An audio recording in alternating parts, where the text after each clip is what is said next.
Bienvenidos a la casa.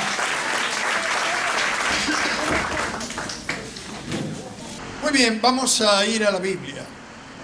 Desenfunde su Biblia y compártala. Decirle al que está al lado, si no tiene Biblia, yo te la puedo compartir. Mirás vos y miro yo.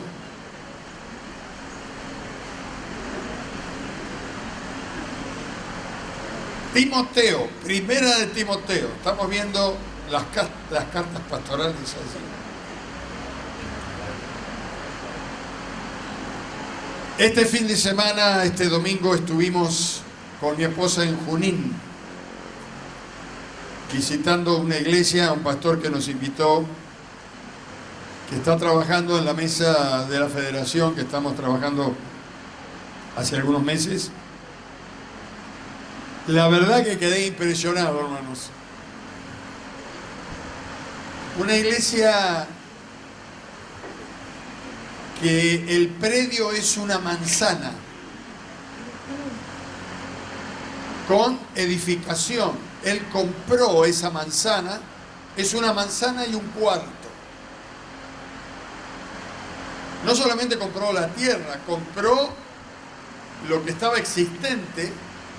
Hay valores existentes sobre la tierra, porque era una fábrica, hay galpones, a los galpones le fue dando fachada de iglesia, los pintó, los arregló. Imagínense lo que es esta manzana, que compremos la manzana y empecemos. Le dije, ¿cuánto pagaste esto? ¿De dónde sacaste la plata? Dice, está sentado, ¿no? Sí. 120.000 pesos. Hace 5 o 6 años. A pagar en 5 años. Digo, pero que estaba bloqueado el vendedor.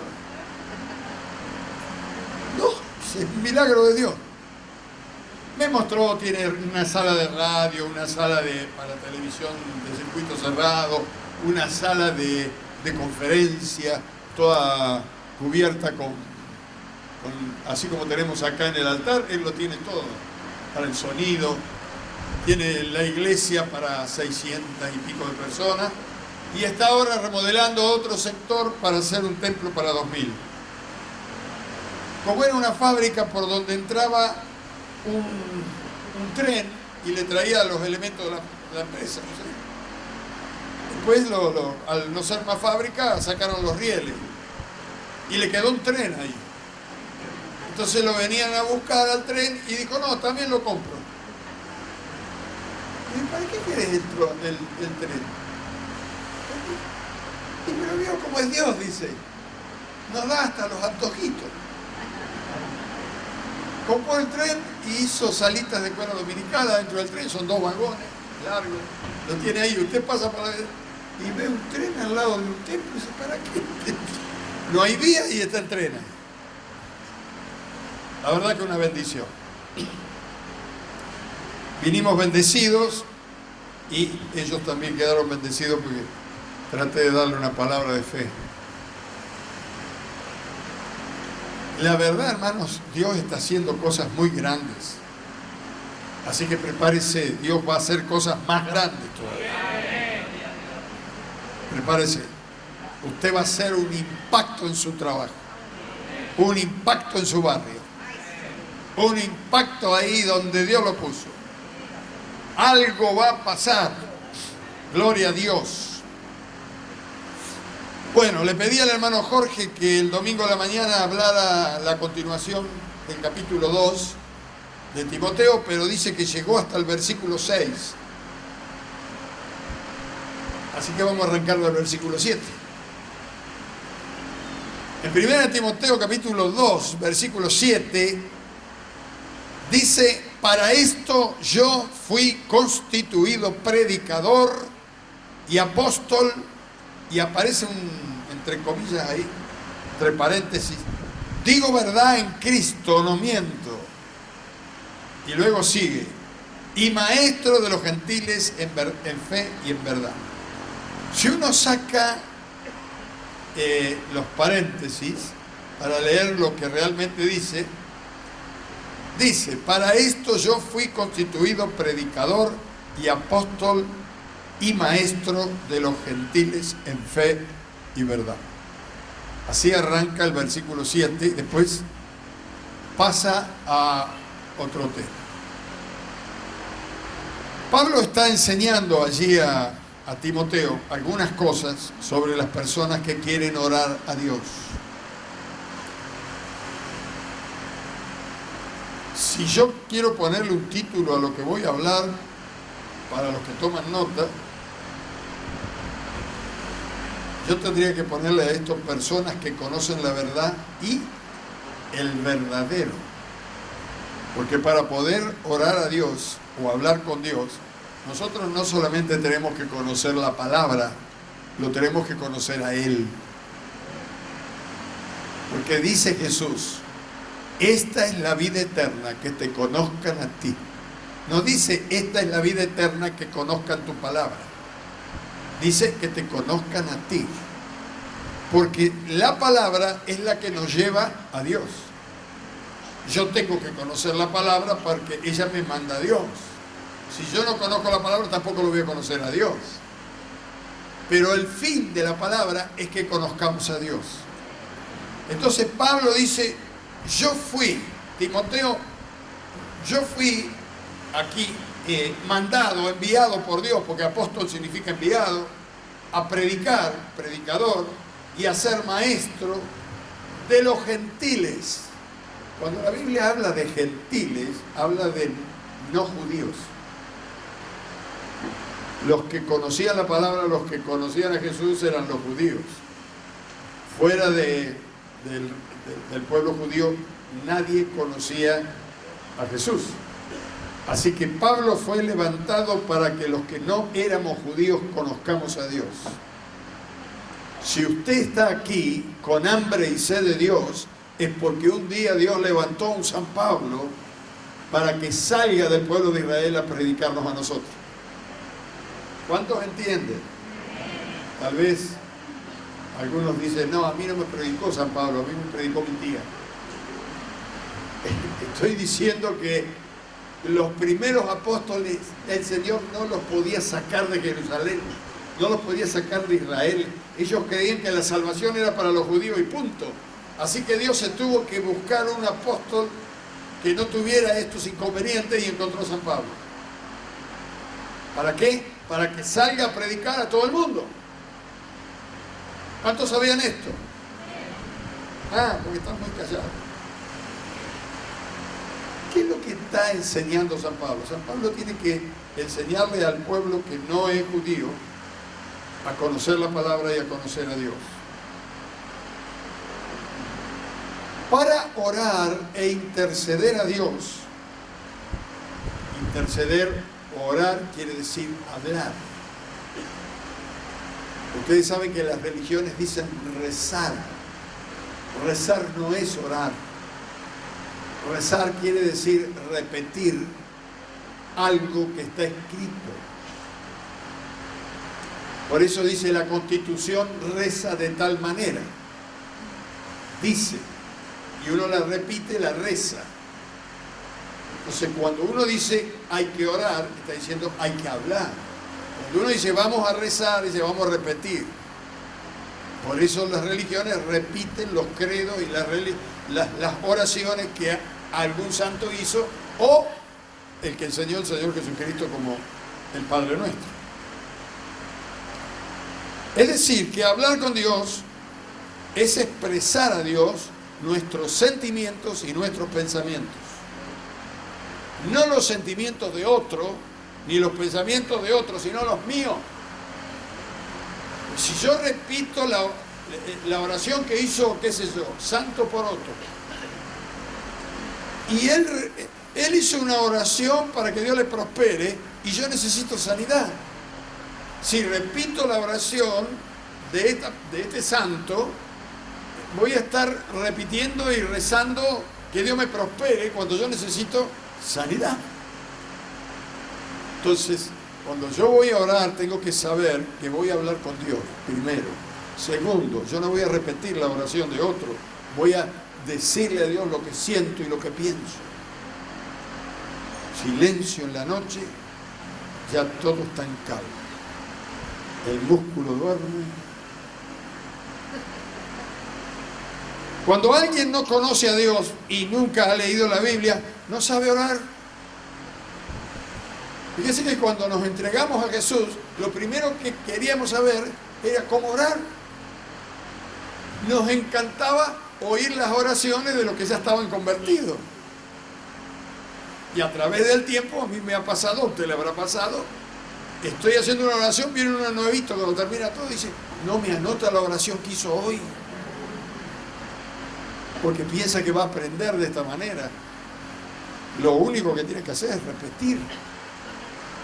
Ahora, si usted me pregunta por qué cuando las personas reciben a Jesús, nosotros bajamos de aquí y le decimos, repita conmigo. Porque no saben orar. ¿Y cómo se van a entregar al Señor si no saben cómo hacerlo ni cómo decírselo a Dios? Entonces le guiamos para que lo puedan decir, poner en palabras lo que ellos pasan a hacer adelante. Amén.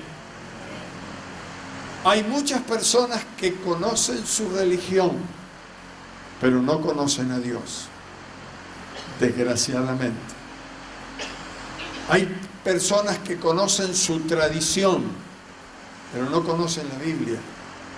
No, porque yo tengo esta religión, dicen, porque mi mamá y mi papá eran de esta religión, y mis abuelitos eran de esta religión, y yo no voy a cambiar la tradición de mis ancestros. Entonces está creyendo en la tradición, pero no conoce la palabra, menos a Dios. Hay personas que conocen mucho de la carrera que han hecho. Son muy inteligentes, han desarrollado, está bien, han estudiado para esto. Conocen la carrera, pero no conocen a Dios. ¿Cuántos saben esto? No lo conocen a Dios, saben mucho de cultura, saben mucho de historia, de ciencias, pero no saben lo que pasó en la cruz del Calvario. ¡Ey, se murió Jesús! No, todos saben que murió Jesús un día en la cruz, pero no saben lo que pasó en la cruz. No saben por qué murió. Y murió por los pecadores. ¿Y cómo fue que murió? Todos dicen, bueno, lo mataron. Jesús murió antes de morir físicamente, porque fue separado del Padre. Esa es la muerte. Es la que le dijo Dios a Adán, allá en el principio, el día que comieres, morirás. Y el diablo dice, no, son mentiras, no vas a morir, come que no morís. Y cuando comió, le dijo, ¿viste que no moriste? Pero lo que le estaba hablando Dios era la muerte espiritual. Se iba a separar de Dios y iba a morir espiritualmente. Y así sucedió.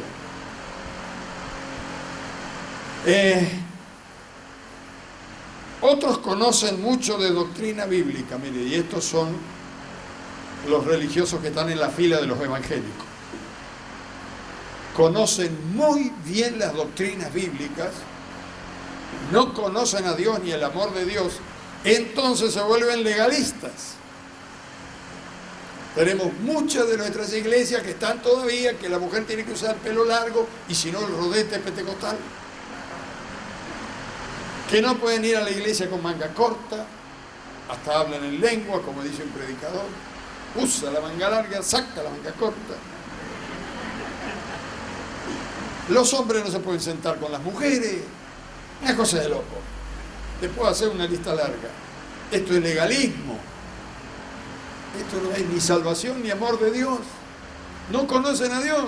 Conocen la letra y no conocen al autor de la letra. Está silenciosa la cosa. Hoy a la mañana, mientras orábamos, uno de los pastores me dijo, pastor, yo siempre me acuerdo algo que usted dijo, Dios es más grande que la Biblia. Y digo, bueno, no necesita muchas luces uno para decir esto. Cuando un escritor escribe un libro, no es todo lo que sabe, ni todo lo que es. Es una partecita de su conocimiento y su experiencia. Dios es más grande que la Biblia. Él inspiró la Biblia durante años, 40 autores que vivieron en tiempos diferentes, en lugares diferentes, que no se conocieron y todos escribieron lo mismo.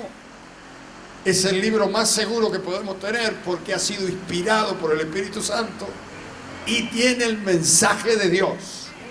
Este mensaje que Dios nos ha dado es para revelarnos a Dios. Esto es lo que Dios entendió que podíamos entender nosotros. Por eso hay un texto que dice, lo que nos ha sido revelado es para nosotros. Lo que no lo entendemos es para Dios. Pero por lo menos lo que Dios nos reveló lo tenemos que leer, hermanos. ¿Cuántos han leído alguna vez la Biblia de tapa a tapa? ¿Sabe qué? Fue algo gracioso. Un día estaba en un instituto bíblico y hice la pregunta, ¿cuántos han leído la Biblia de tapa a tapa? Y alguien se levantó y dice, ahora mismo, dice, la dio vuelta así, dice, tapa a tapa. ¿Cuántos libros tiene la Biblia? 66. ¿Cuál es el libro bíblico que tiene los mismos capítulos, los mismos libros de la Biblia? Dígame los 4 evangelios.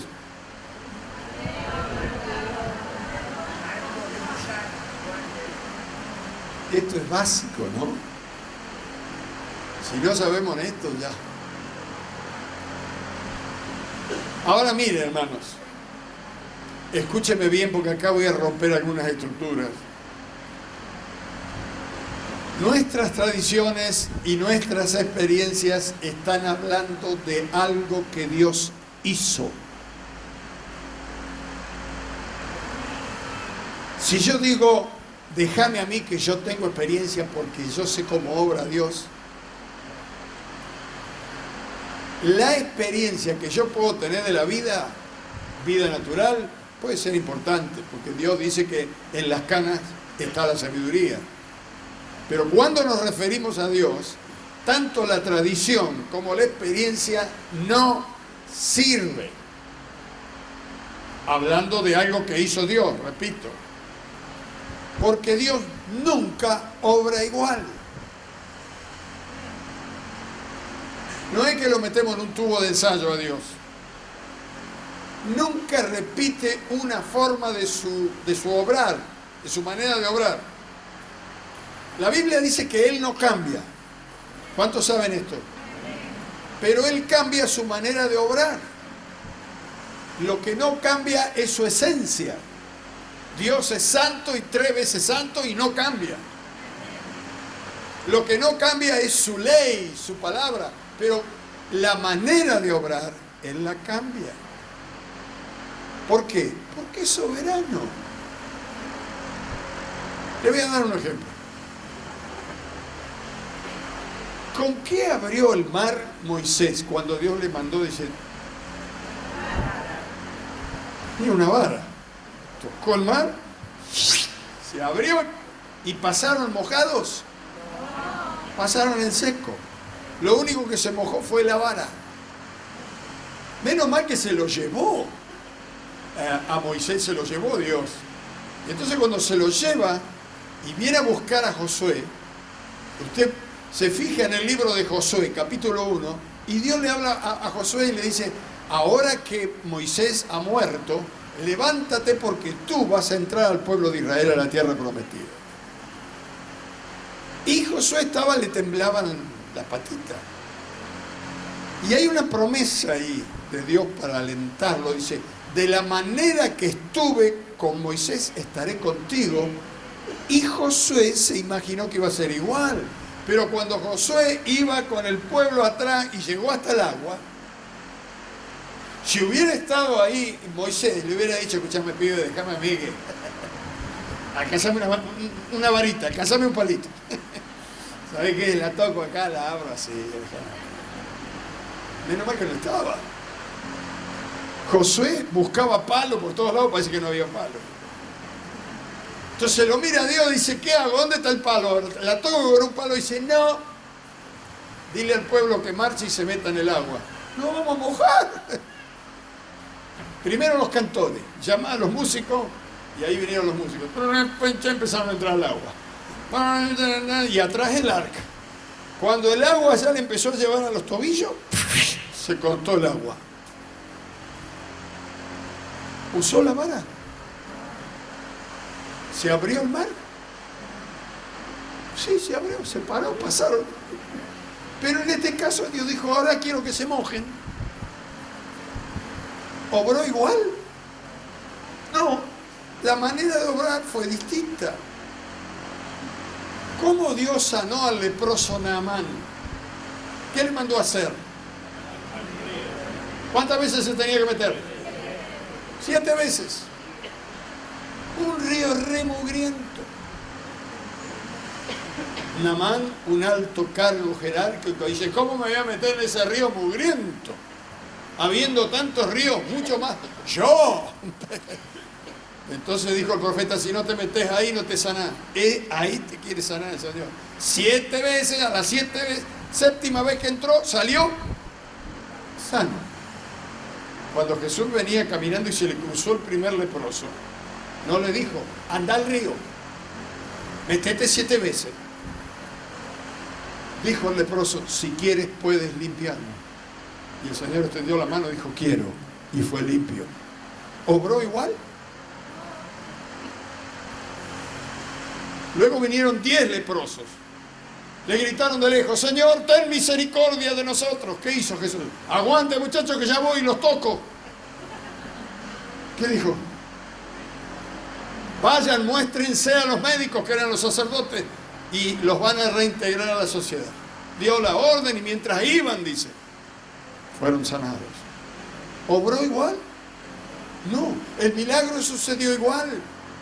Dios no obra nunca igual, pero Él es el mismo.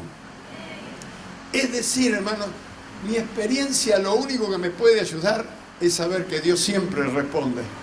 Pero ¿cómo lo va a hacer? Ahí no me meto porque Él es Dios y yo soy un piojo. Usted sea lo que quiera, pero yo soy un piojo. Esto ha pasado, lo vemos en la Escritura. Viene el ciego Bartimeo, gritaba con un desaforado, lo fueron a buscar. Dice, ¿qué quieres que te haga? Maestro, quiero recuperar la vista. Le tocó los ojos, dice, le fueron abiertos los ojos. Quedó viendo, perfecto. Pero al poco rato o a los pocos días viene el ciego de nacimiento y hace barro, le unta los ojos con barro y lo manda a lavarse a Siloé. ¿Obró igual? No. A los dos le dio la vista. Nunca el Señor usó el mismo método y yo creo que fue sabio. Porque si no, los cristianos evangélicos hoy tendrían sus métodos. Aunque algunos se avivaron como los pares de sufrir. El agüita milagrosa, acá está en el frasquito, son 300 pesos por frasco. Echa un poquito y te nace el pelo nuevo.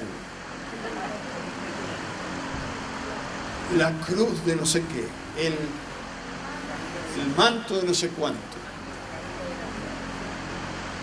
Yo no encuentro base bíblica, pero la gente como es supersticiosa va detrás de estas cosas. Y por ahí alguno con tanta fe, encima se sana, no lo para nadie a los pares de sufrir. Miren lo que dice Primera de Pedro capítulo 4. Primera de Pedro, Pedro era uno de los apóstoles. La carta, Primera de Pedro, capítulo 4, versículo 10. ¿Lo encontró? Primera de Pedro 4, 10. Hay una palabra que quiero que veamos. Dice, cada uno según el don que ha recibido, ministrelo a los otros, como buenos administradores de la multiforme gracia de Dios. Dios tiene multiformas de obrar. No obra siempre igual.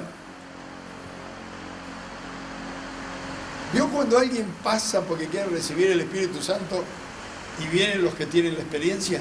Diga aleluya, aleluya. Diga, abra la boca. Diga ya, ta, ta, ta, ta, ta, ta. Recibió.